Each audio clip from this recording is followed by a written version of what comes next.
Hey everybody, Super Low Pursuit here, and I'm going to do at least 3 banner pulls, maybe 4 of this new one, because I'm guaranteed, I think there's a pool of 6. Let me turn down the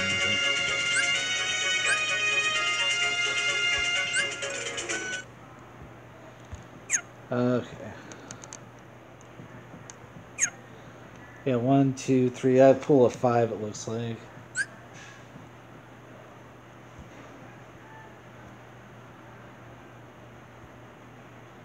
One, two, three, 5. Yeah.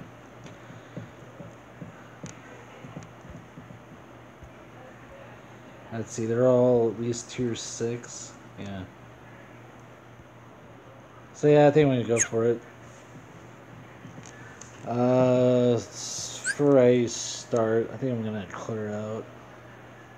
Spell this. Let's clear out a couple things.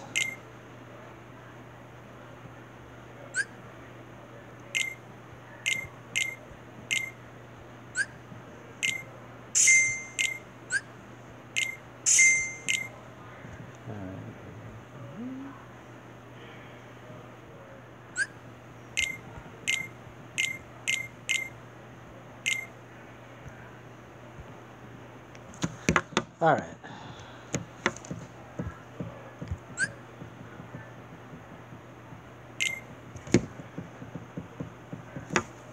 All right. Wish for luck. So let's see. 3 would be 9,000. So yeah, I might only pull 3 times. Let's see how this goes.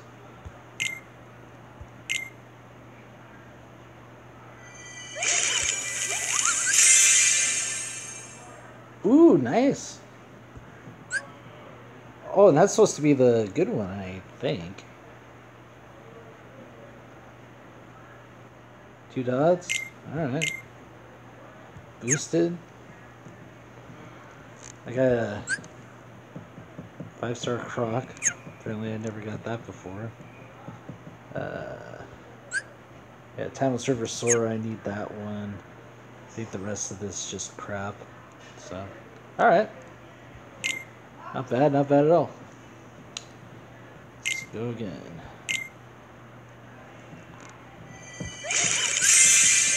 Oh, nice.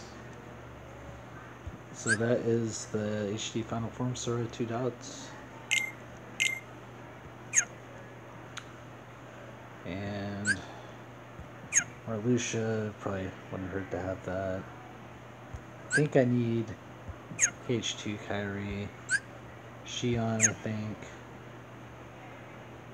So, oh yeah, and then Demix. I don't think I need a Demix. Alright.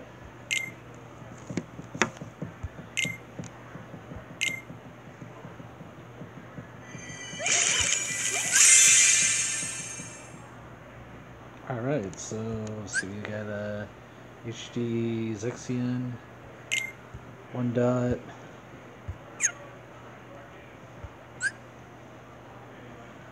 Another illustrated Riku B. And yeah, I think that's really it. Gage Kyrie maybe. Alright, so I don't know, should I pull one more time? Yeah, why not? Alright, looks like I'm gonna have to do some management first. 75, yeah. Alright.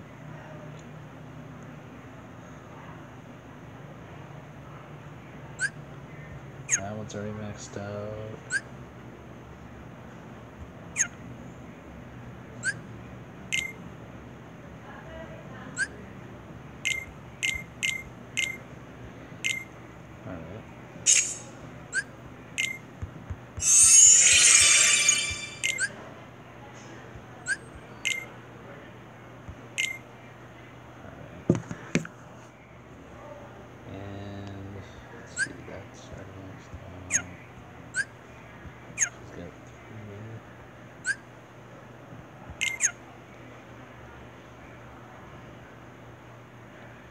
Great. We're Plutos. Like I freaking need more. We're Plutos.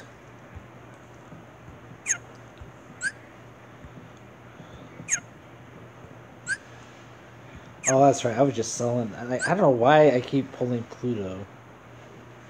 I've sold like 3 of them already in like the last 2 weeks, I think. Wait. What's going on here? Alright, so... Oops.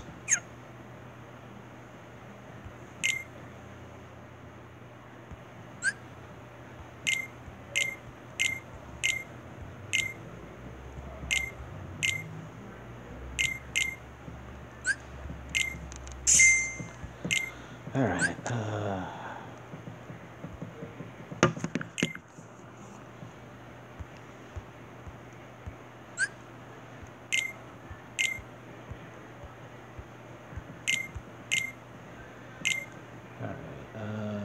what else?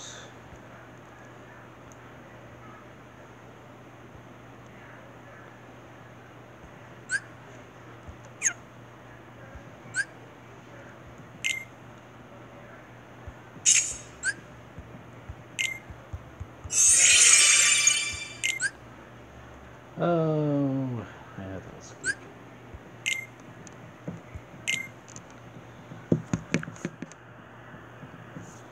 Alright, let's see, I got another mini.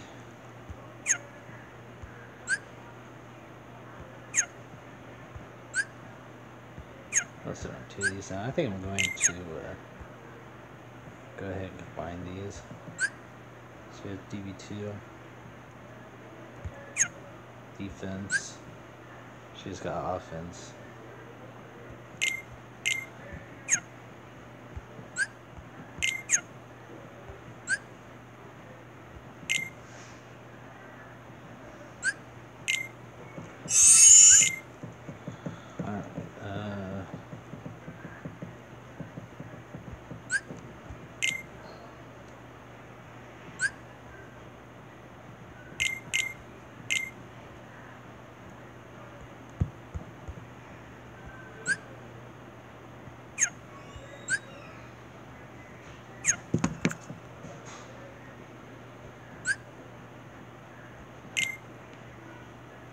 I wish when you chipped one of those would carry over.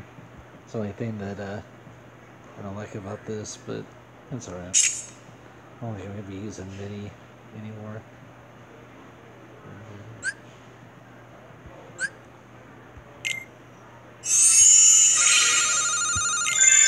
Here. 23. Oh.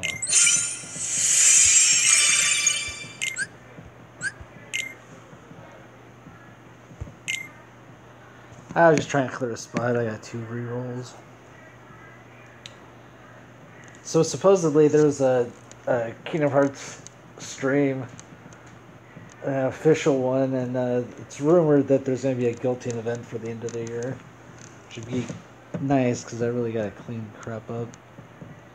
Let's see.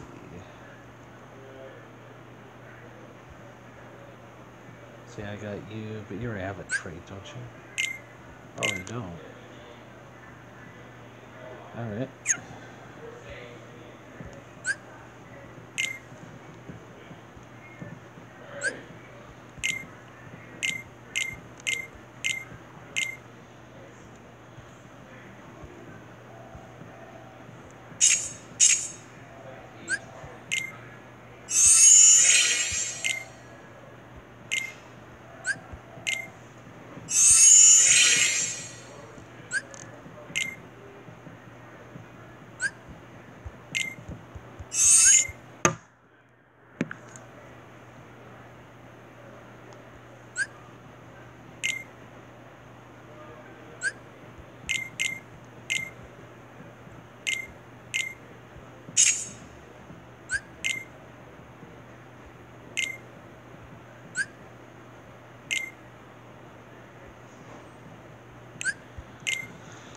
Alright, let's roll something good. Yeah, I'll take it.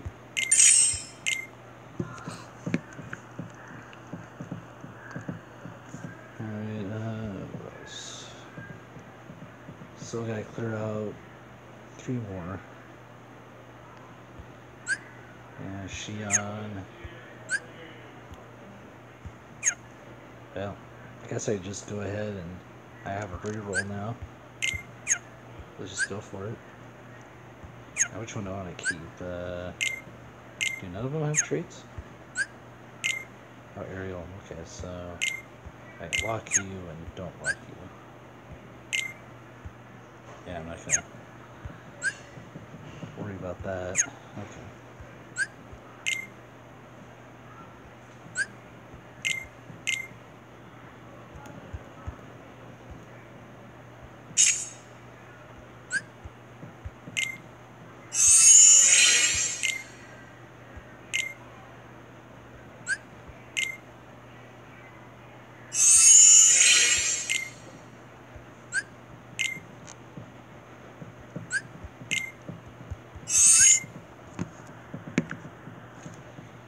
Alright, yeah, I'm keeping that one.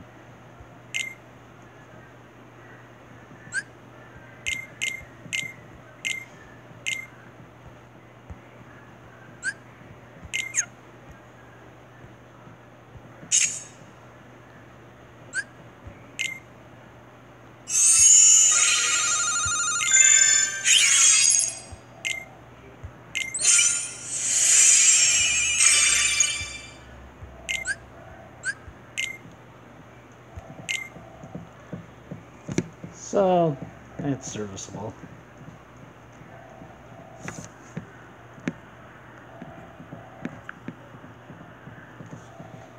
Alright, let's see.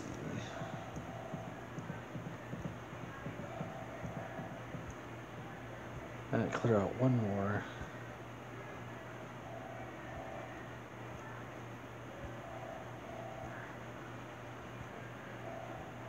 Or you know what I'll just do? Always find another slot.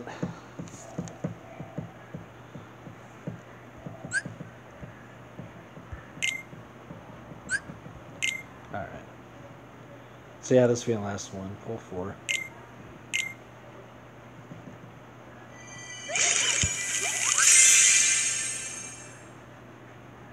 Alright, so yeah, I got...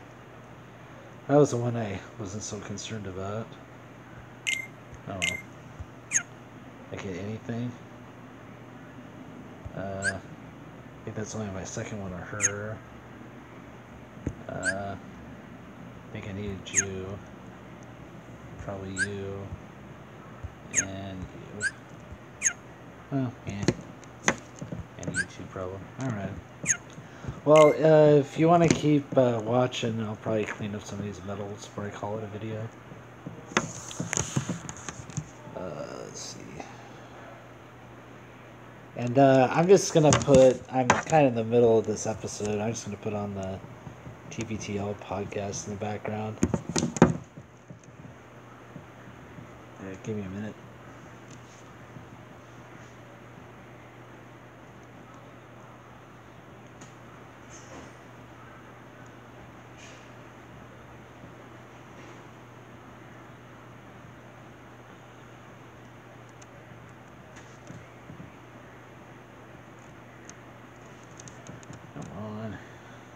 That was it. That was my total interaction. I wish that was the biggest problem with my chin. There's nothing wrong with your chin there. Listen, I want to say though, let's come back to My chin is like an isosceles triangle. I don't fully remember the isosceles triangle. I think it's wider than a right angle. I just feel like less so now because I've been grinding, but when I'm in my non-grind phase, I feel like there's basically just a diagonal line from the tip of my chin to my neck. Right. That's not my favorite look for me. Anyway. I was going to say we should take this moment to remind people that if you did give during the last TV telethon, but maybe you want to, what does Newman say, sprinkle a little bit more candy on Put that? some candy on it. Put a little bit of sugar on that. A little candy on there. Or if you weren't able to give, and now would be a good time to give, the folks at APM have reopened for this end-of-year giving. They've reopened the window. And when they reopen the window, it sounds nothing like opening the basement door at What does that sound like, though? You can't, because I'm playing old music, so that's all right. Everyone will just... How about this? I won't play the David from the Basement Drop for 2 months if you jump on right now and put a little candy on your TBTL support. It's tax deductible, of course, and if you are a 10, or if you are a 10 with another 10 in your life who missed a chance to get the lunchbox or the pod pets or any of or the baseball, the signed baseball with our mugs on it, on a stand that says most improved. Yeah, it's still one of my favorite jokes. Yeah, really? We can get your hands on all Space of Saturday's time here.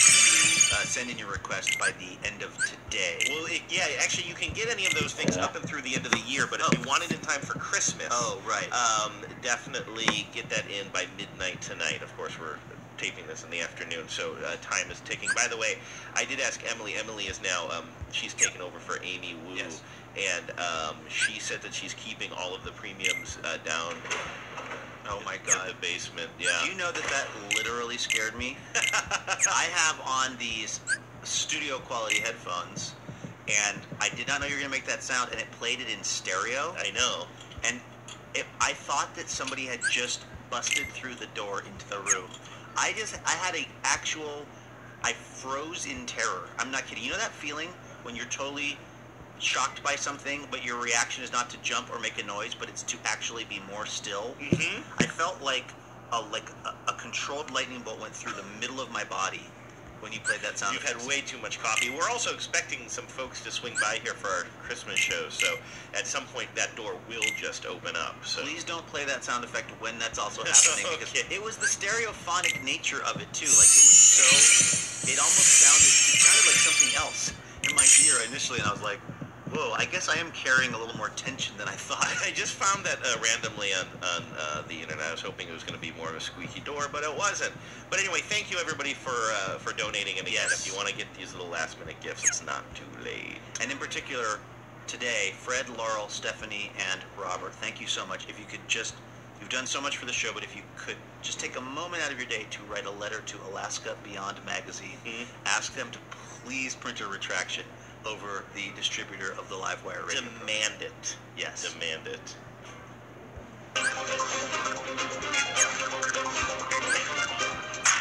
Hello and welcome to Top Story.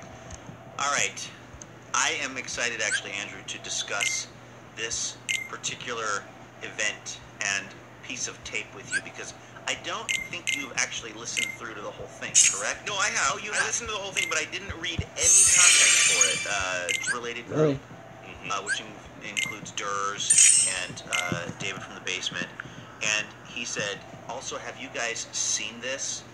And it was a link to this same piece of testimony. This is in front of, I'm reading the Chiron on the lacity.org website where this tape lives, this footage.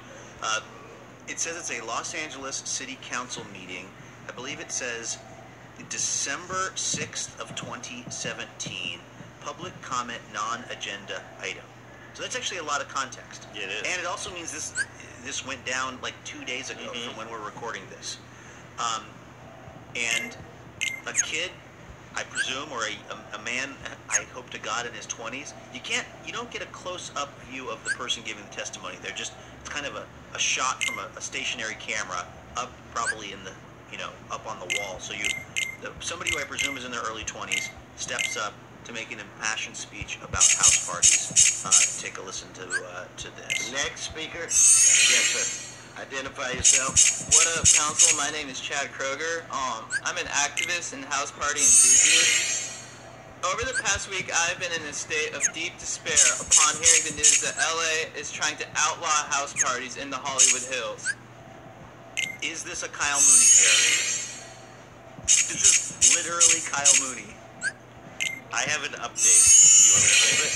Hold the update. I'm here determined to stop this future atrocity. House parties were the bedrock of my development as a young man in San Clemente. My first introduction to manhood came when the captain of my water polo team, Boomer Kingsley, asked me to shotgun a tall can of Bud Light in front of the whole squad at his end of the season bash. His parents were in Tahoe at the time, so we tore that weekend up. It was epic. and I was super stoked. My newfound confidence gave me the courage to ask out the most popular girl in school, Lauren Stockholder, to prom that year. She rejected me, and I had to go with Stacy McMillan, but I didn't care because I was so amped on chugging with my boys. That's what house parties do. Raging at house parties is the truest way to party. Next speaker, please come and identify yourself. What up, Council? My name is JT Parr. I am also here to defend parties in the Hollywood Hills.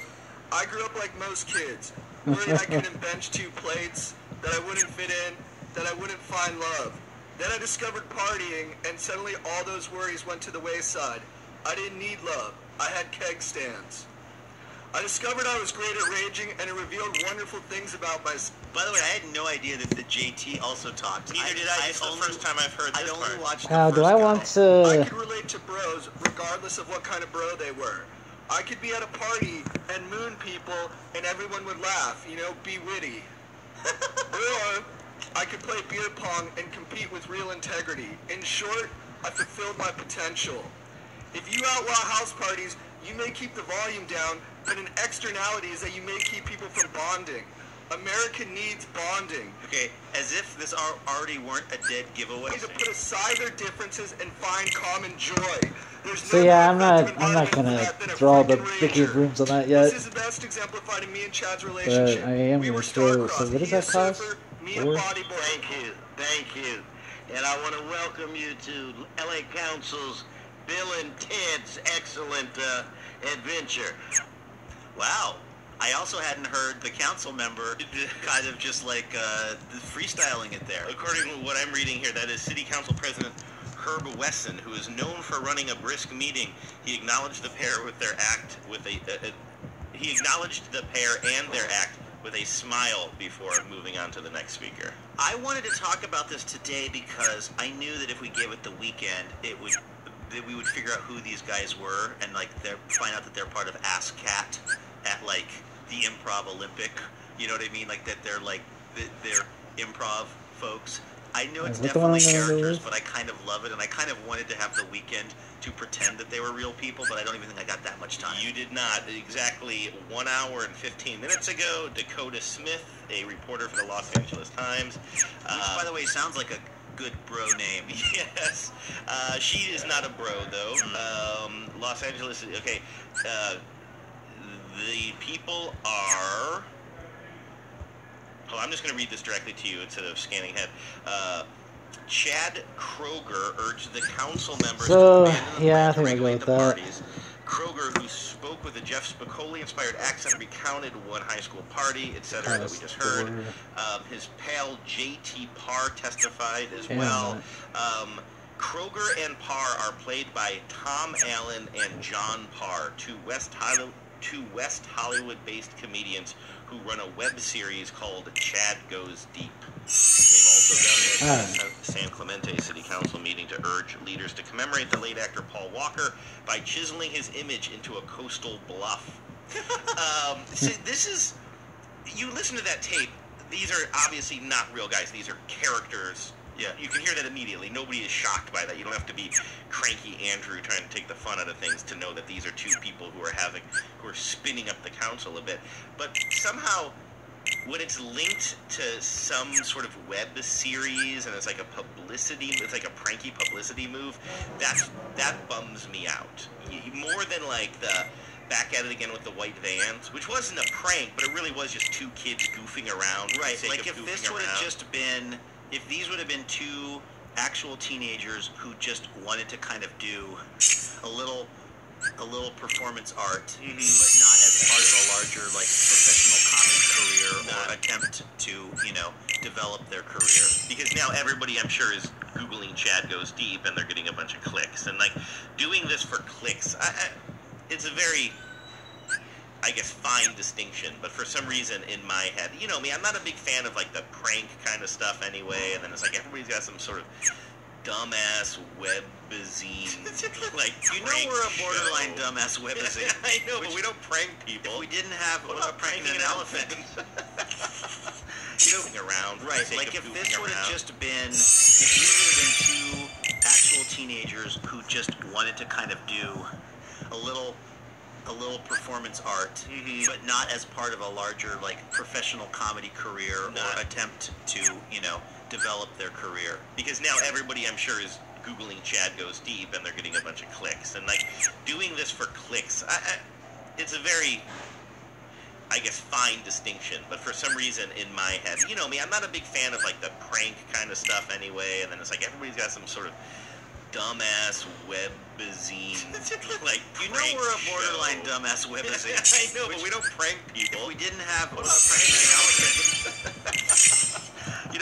by the way, if we didn't already have a good show title, I would put dumbass webzine.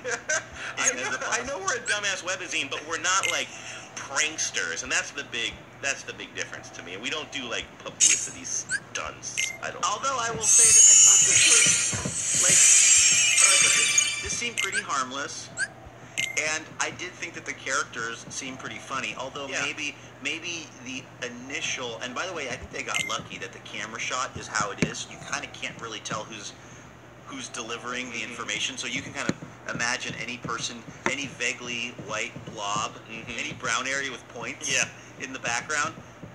So the idea, like for the first 20 seconds, it's like, did this bro of all bros really roll up to this council? And then, after he really, for me, the dead giveaway is he keeps giving these names. First of all, Chad Kroeger is the name of the lead singer of Nickelback, so that's gotta be. That's probably not an accident. Not that the guy from Nickelback is this kind of bro, but that seems like it's probably related. And then the fact that he kept naming people really specifically, you could tell that like that was the joke. I'm surprised as many people as did thought this might actually be real. Yeah, I mean, it's pretty obvious. I didn't even hear the second one, and I knew it wasn't real. The second one, it makes it very, very clear that...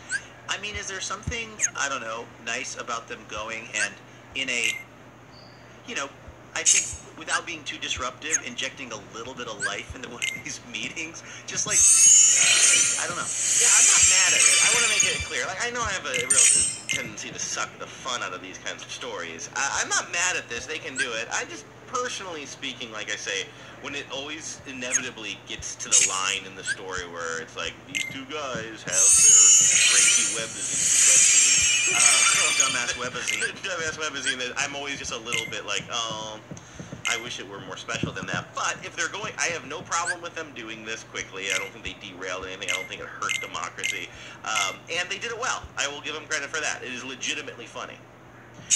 Do you feel like there's nothing pure anymore, nothing gold can stay? Do you feel like because of how, because of the fact that now anybody can make, like you said, their kind of comedy sketch show and they can put it up on YouTube or wherever, and like people aren't, it feels like, and this is such an old man yells at cloud, but my feeling is that there was a greater likelihood that people would sometimes do weird shit for the sake of weird shit a certain number of years ago, and now because of our ability to easily capture that weird shit and turn it into something, and because of the kind of YouTubeization of the world, maybe there's less weird shit for the sake of weird shit. It does seem like it's more, not transactional, but goal to draw. I'm doing this for attention for my other project.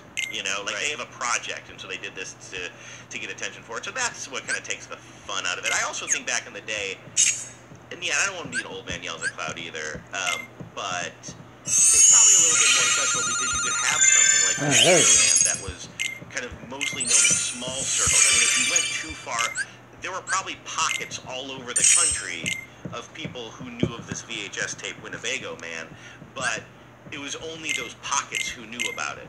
You know what I'm saying? Right, and there would have been almost no point in 1983 to doing this if you were going to try to use it because as a way to build your career, because how would you have distributed the information? Right. You can't send everybody a VHS tape. Maybe you're trying to, and by the way, I'm not trying to say people didn't pull stunts back in the 60s, 70s, and 80s, but it would have been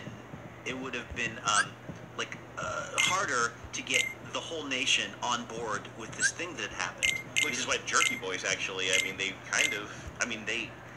hit a vein, huh? Do you think, my theory is the Jerky Boys sold one cassette tape.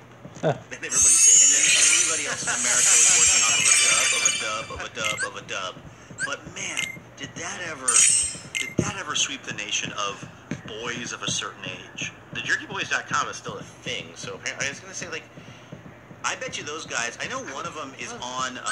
One of them played a character on Family Guy. Oh, really? Yeah, not a jerky boy, but like a variation of that. Those guys, I'll tell you, they could make some real dough right now. Just if they got a Jerky Boys tour together and they just went and did the show live on stage, because there's so many people our age who would just be like, actually make live prank phone calls on stage. yeah, probably just something where it's like the guys doing those voices are sitting on stage and making the voices into a microphone, presumably talking to somebody on the phone. I know that, speaking of bro culture, I know that there would be enough bros because it's just so nostalgic for us. Right. I'm not saying I would go to it, but I think there would be a lot of people that would go. I was thinking like, oh, it would be interesting to look back, like where are these guys now? But they haven't really. Doesn't look like they really stopped. Like they're still cranking out various versions of compilations, and it looks like even some. They have albums, but they also have Apple iPod apps. What is I that? sound like an old person. I don't know. They have Apple iPod apps. Sorry, I'm just trying to read as I'm looking at this. Apps information. The Jerky Boys Prank Caller, released March 5th, 2010. Okay, that was almost a long time ago now. But it contains all new clips, never before heard full calls, new jerky ringtones, and other features. They have the Jerky Boys Pinball that was released in 2010. So they, at least as of 7 years ago, they were not giving up on the brand. Yeah. Well, look, I don't know why people stick with pro wrestling when they know it's fake. Right. Maybe there's people that have not they've not given up on the Jerky Boys either. Yeah. Anyway. All right, let's do some emails. Here I go once again with the email. I got some crappy rolls today. From a female. No, man. It's not from a female. All right, anything in the email hopper? Things are getting a little. I realize that this one is pretty far away from anything we talked about recently, but I think for some reason I brought up. I think it was our friend Christy who sent us an email or tweeted at us that she was eating Skittles the way I like to eat Skittles, and apparently she has eaten Skittles her whole life by dividing them up by color. So we got this voicemail from Maggie Little Shelf. Oh my gosh. When I was little, I used to eat M&Ms, and I would, of course, you have to put them in, color, you have to separate them up. But I would eat the light brown ones because I felt sorry for them, so I would eat them first because I felt like they were ugly, and they probably felt sort of sad of themselves, so I would eat them first to make them feel good. And then, the dark brown, and then, orange probably, and green. But I saved the red till last because they were conceited, and I'd make them wait because I thought red was conceited, so I'd eat them last. Is that synesthesia? That's what, and I think that Maggie has emailed us before about synesthesia. That seems very, like the fact that you're attributing, and by the way, I completely understand that. I attribute personalities to cars based on the grill. The grill and like the eyes and like, oh God, really?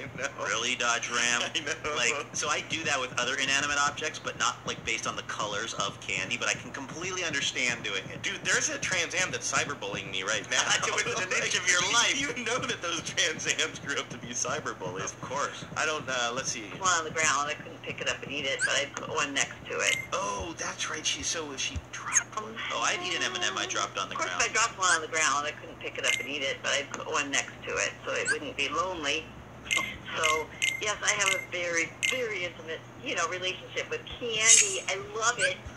Okay, and I love you guys. Bye. Some characters there at the end. Wait, can you go back? What was her GPS telling her something? We forget where she was trying to go. Okay, here, let me bring it up. Pick it up and eat it, but I'd put one next to it so it wouldn't be lonely. So, yes, I have a very, very intimate, relationship with candy. I love it. Okay, and I love you guys. Bye. All I heard was a quarter mile. I think it's like in a quarter mile turnaround. I don't know if she was driving the wrong direction. To leave us that voice now, but people wrote in to say, Walsh, you're nuts. You have the colors wrong. I'm just closing my eyes and I'm trying to imagine those numbers quickly and see if, as they come into my brain, if I assign a color to them, and I don't. Yeah. Are they? Well, whatever. I'm going to get way too far down the road. Because I feel like, is it that the whole number, is a color? The whole number is a color? Is it glowing off of the number in your mind? Or is it that the number is an outline and the middle of the number is filled up with a color? No, it's a solid colored number. But I'm sure, now that I say this out loud, I'm sure I just had some toy. Or like maybe my, magnetic alphabet when I was a kid had a red 5, and it just imprinted on me. It's probably as simple as that, right? I've talked about this pretty extensively on the show, but when I think of right and left, to this day, I remember the house on the right and the house on the left. So when I was maybe like 3 or 4 year old kid, we lived by Northgate. I drove by this house the other day, by the way, because I had some time to kill. Didn't cry. Is that the one that was happy to report? I didn't cry. Yeah, you've never seen this one. Oh, not that one. No, that's a different one. Okay. This one though, it was when I learned right and left, and I would have been probably 4 or 5 years old. And the woman on the right, their house was like tidy and well kept, and I remember she brought us cherries once from her tree, and so that was. And I'm imagining my back is to the front of our house. I'm looking out to the street, and to the right is this nice, sweet lady, and then to the left was a kind of rundown, kind of sort of spooky house. They had some cars in the yard, and it just would seem like kind of a sad, weird place to me. And so the left was sad and weird. And to this day, when I'm trying to think of right and left, my brain will often default to picturing that nice lady with the bag of cherries or the kind of weird house. And when I drove by it, they totally fixed up the weird house. The weird house is nice. So it's not even the weird house anymore, but that will forever be my right and left. Can I ask you a question? Yes. Why don't you just write it on the back of your hands like I do? It just seems like such an easier way of remembering my left and right. Well, I don't know why at this point I have not, just instinctively developed a sense of right and left. But I also have a very bad sense of direction. I do too. And I have a very bad sense of my space where my place in physical spaces. I usually describe this term. I think it's proprioperception. But Carrie makes fun of me because, if I'm carrying anything in the house that's kind of larger, I will bash into at least 1 or 2 walls. I am not good at orienting myself, and I wonder if that's all part of the same part of my brain. You're like a cat and somebody's cut its whiskers. I've never thing. I've never done that, but I don't know. Now I'm just freelancing. I don't know. Don't the whiskers of a cat kind of help them kind of feel their surroundings? I had heard that the cat's whiskers let them know if they can fit through spaces. That's what I heard. Isn't that kind of similar to what I'm saying? Yeah. Well, I was going to look up the purpose of cat whiskers, but you know what? I think we can spend. I don't think there's much about cats on the internet. Probably not. You're meowing up the wrong cat condo. Would you allow me to take you to You know how to recap the game of life. Yes.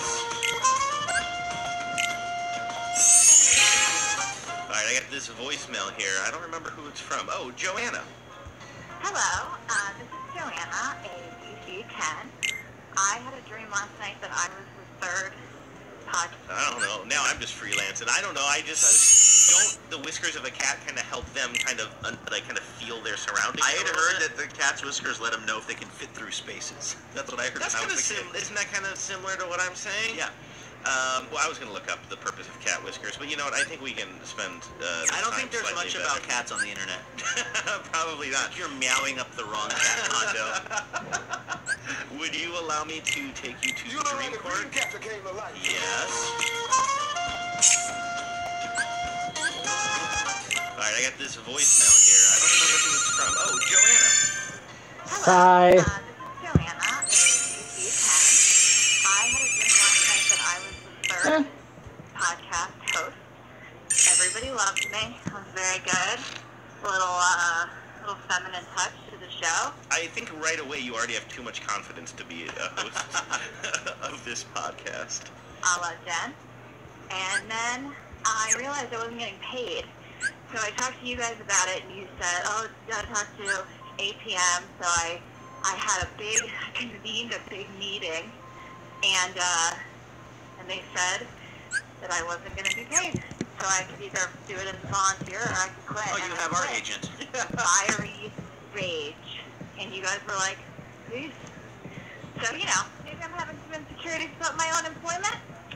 Power out. Do you have any idea how many times I've been in a position as a public radio talk show producer, having to work with people who like would come on our show for quasi-reoccurring segments, and then you have to have the conversation where they want to get paid, and rightfully so.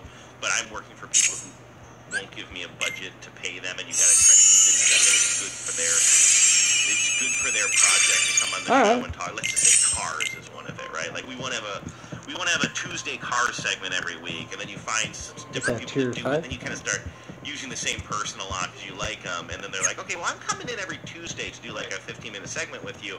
Probably I should be being paid for that, like as a journalist, right? And I'm like, absolutely. But I can't. Like, unless I literally open up my own wallet, there's no way for me to make that happen. And then sometimes you do have to do exactly what Dream Us said to Dream Joanna, which was, okay, see you later. Welcome to public radio, Yeah. Joanna. Somebody else, I think, tweeted at us that they had a dream where they went to the 10th anniversary. Alright, that was, if you want to listen to the full episode, that was number 2529 from, I think, Friday.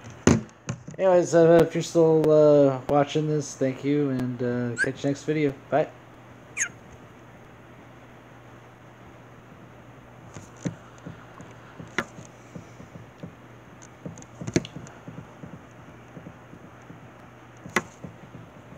Then let's stop.